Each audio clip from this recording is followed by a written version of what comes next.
I'm personally not comfortable inviting her to the Thursday meeting because any questions I ask her probably, you know, they might be put into another lawsuit. Honestly. Well, there are legal and illegal questions too, not during the course of an interview. I bring it up because of the concerns, that have been raised and as to whether it's a pointless meeting or not.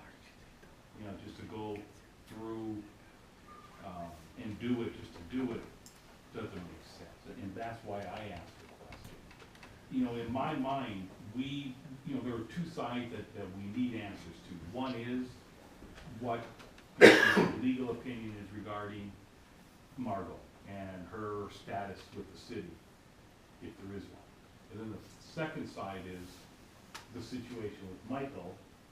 And anything similarly, is he based on these documents? Because I'm assuming if Margot is considered an employee, then Michael has to be considered as being resigned and no longer an employee. I'm not so certain that's the way it should shake out. But regardless, we still have to find out what his intentions are, and we can't do anything until we have answers to both sides of those. So, I guess we could have the meeting Thursday, but unless we have Michael's answers, Yes. these sketches, I sure won't be ready.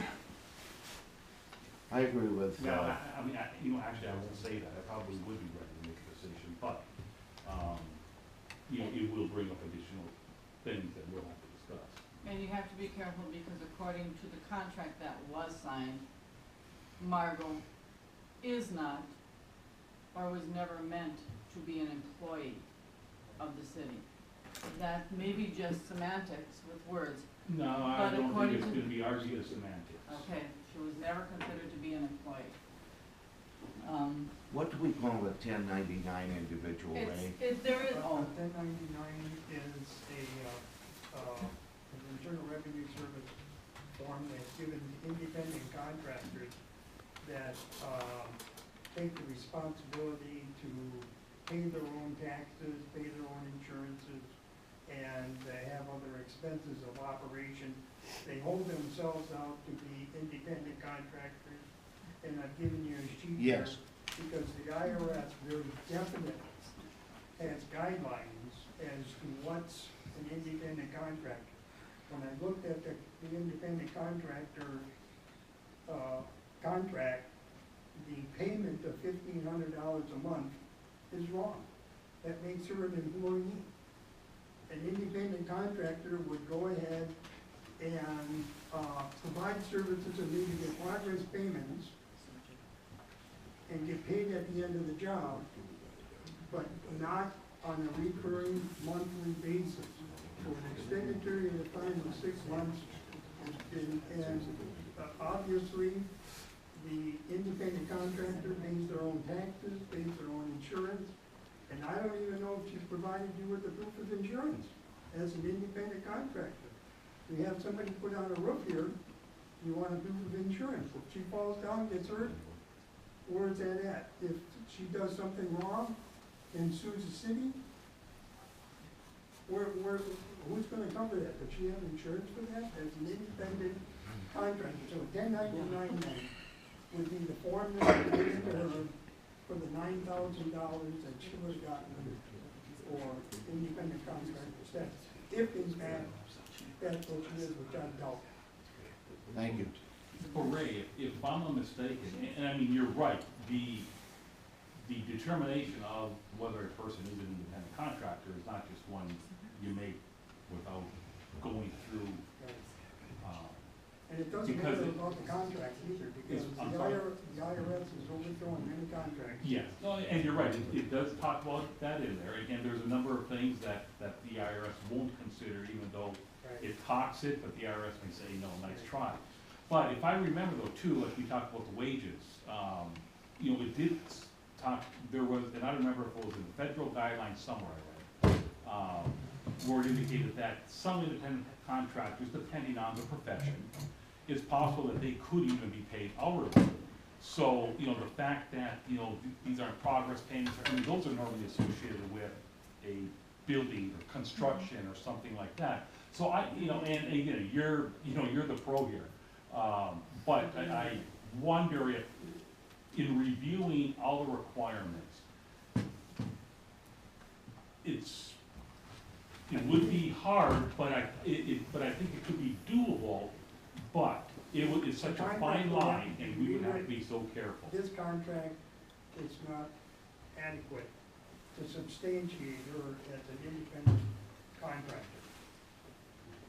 In my mind, I've gone through and I've listed a few things on there, and if you read that, if 8 or 9 of those things are checked, you better make sure that she's an employee, which is gonna cost the city, by the way, a boot of more money than if she was a true independent contractor. And I think that was the basis for this whole thing, was to try to do this in this interim period to save the money from the benefits and the insurance and try to make up for the cost of what it was that you had to pay Goose Liskowitz to get out of town.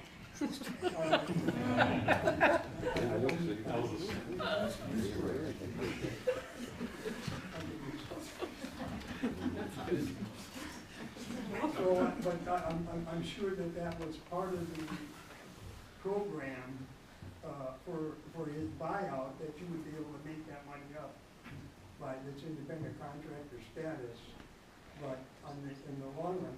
And even if Ms. Anderson takes objection to it after, if you don't decide to renew the contract, 6 months down the road, she can go back to the IRS and say, you know, I was an employee.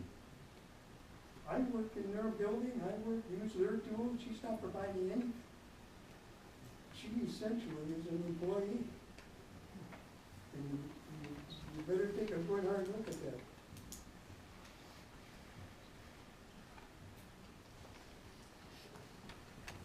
Thank you. In my opinion, I think Ms. Anderson's contract is null and void the way it is. That would be my opinion. With that being said, I think Mr. Yuskevich's contract is null and void, because his contract was contingent on Ms. Anderson's contract being fulfilled. With that being said, I would have to say Mr. Yuskevich is still our city manager. And I would have to say Mr. Yuskevich should get his butt back into town and manage your city.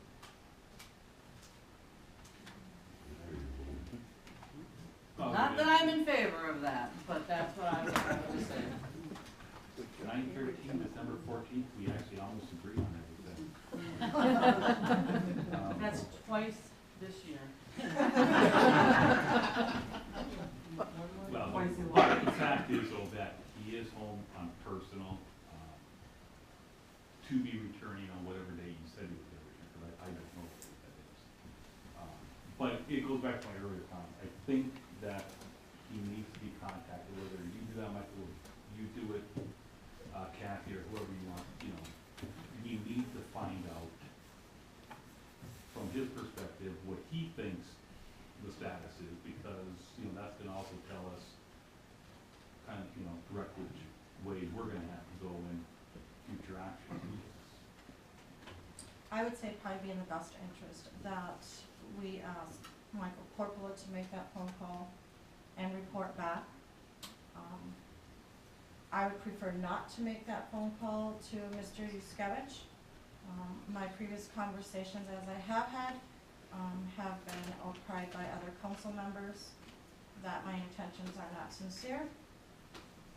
And rather than create additional controversy between myself and other council members, that I'm going to ask somebody independent to make that call and contact him. I have his number, Your Honor, and what I'll do is I will contact him. If the council decides they are going to be meeting on Thursday afternoon, he told me that he would be available by telephone for questions and answers, and so I think that arrangement could be made. then we should make those arrangements. Right. Is there anything further? I wanna make sure I understand this. I will be listening to Michael on the telephone on Thursday afternoon, rather than seeing him in person. I would much rather see him in person when he gets back, meet with him, find out exactly what's going on. I think it's important, we need to know what he's doing, and whether we have valid contracts or not, and, or a valid resignation. We need to know that. I would much prefer to meet with him, where we see him, then we move forward with whomever else it may be. I think that's the direction we should take.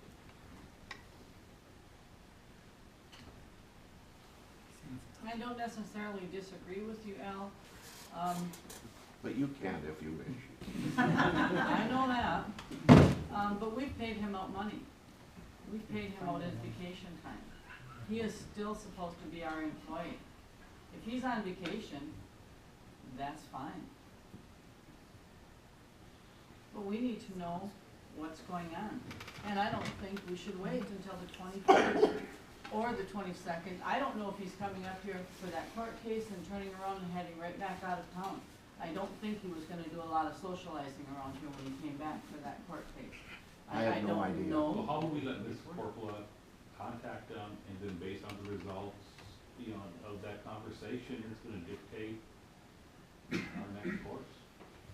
And the plan is to meet again on Thursday to discuss this and not invite Ms. Anderson to that meeting at that point in time, because we need to figure out this first and foremost. Your Honor, may I suggest that the council members prepare any questions they have for Mr. Yuskevich. We have them, sent to Mr. Trudgeon by sometime tomorrow, and those can all be transmitted to Michael for him to address, and then we can have him available by, I realize Mr. Geis wants to meet with him in person. Find out if he can be back on the 17th, but if not, adjourn it then until the 21st when he is available. I don't know how vital it is for the council to see him face to face to take care of this business. Well, I don't necessarily have any questions. I just have, if this contract, in my opinion, that is null and void, as well as this one, he's still our city manager. Is he coming back to manage the city of Bessemer? That would be my question for him.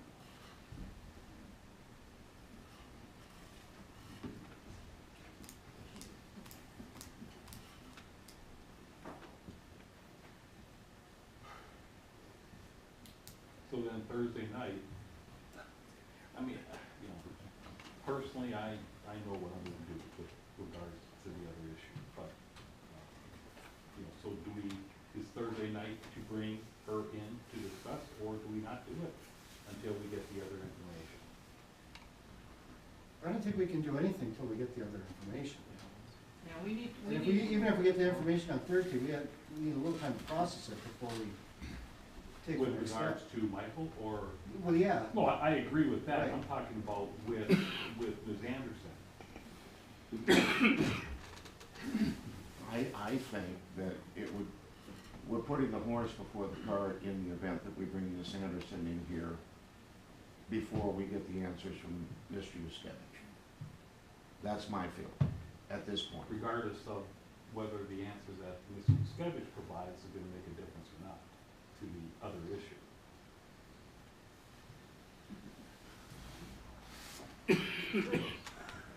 Well, I mean, I think we just need to find out if Mike is coming back to manage our town, or he is not, because we do not have valid contracts. These us paying him off were contingent on B. A was contingent on B, B never happened, so A can't either.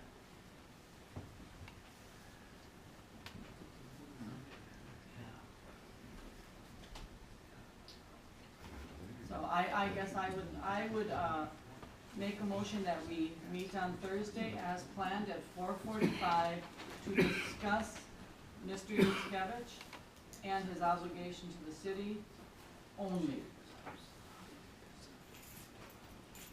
And probably, well, we never asked Margot to show up.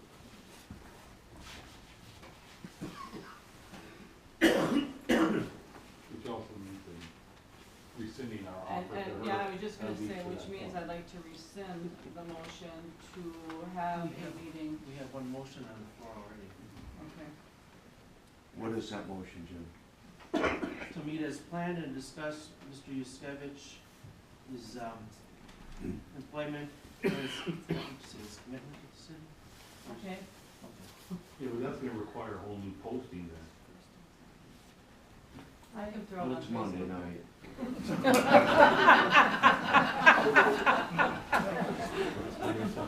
No, I know you can, I'm just saying, that's gonna require some posting, because if this passes, then the purpose of the meeting changes.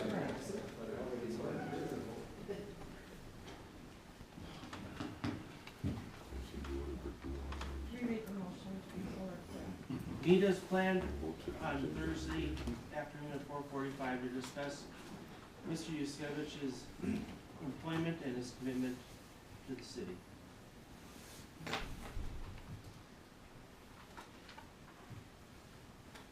I'm wondering, Mr. Corpola, if during your conversations with Mr. Yuskevich, whether if this motion passes, you could have him contacting us by phone at 4:45 that day, so he can also speak with us. I will do that.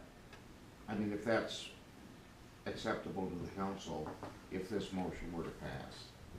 And if I understood Ms. Nelson's motion for a consideration of Michael's commitments only, then we should of course advise Ms. Anderson that, I will make that motion next.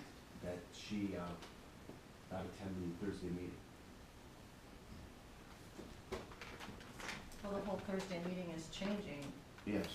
because of the content being discussed at the Thursday meeting doesn't pertain to Ms. Anderson. It would only pertain to Mr. Yuskevich. Is that correct? Is that understanding it?